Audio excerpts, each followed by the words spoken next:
मुलं संध्याकाळी शाळेतून आल्यानंतर किंवा चहासोबत तुम्हाला काहीतरी खायची सवय असेल तर बाहेरून समोसा वडापाव आणून खाण्यापेक्षा घरच्या घरी ही रेसिपी नक्की ट्राय करा। एक वाटी मूग डाळ 2-3 वेळा स्वच्छ धुवून निथळत ठेवली। अर्धी वाटी पोहे मिक्सरमध्ये बारीक करून घेतले। मूग डाळ सुद्धा मिक्सरच्या भांड्यामध्ये घेऊन त्याच्यामध्ये आलं आणि लसूण घालून थोडं पाणी घालून वाटून घेतली। कांदा कोथिंबीर कढीपत्ता कट करून घेतला आणि याच्यामध्ये घातला। काही आता सुके मसाले घालायचे। याच्यामध्ये हळद हिंग चाट मसाला लाल तिखट बारीक केलेले पोहे चवीपुरतं मीठ घालून मिक्स करून घ्यायचं। 10 मिनिटं हे झाकून आपल्याला बाजूला ठेवून द्यायचं।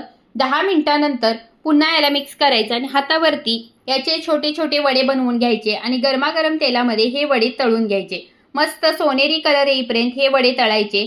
कुरकुरीत असे हे वडे होतात आणि खूप टेस्टी सुद्धा लागतात। हे वडे शेजवान चटणी सोबत किंवा हिरव्या चटणी सोबत खायचे खूप टेस्टी लागतात। तर बाहेरून काहीतरी आणून खाण्यापेक्षा हे वडे नक्की ट्राय करा। रेसिपी आवडली असेल तर चॅनलला लाईक शेअर आणि सबस्क्राईब करायला विसरू नका।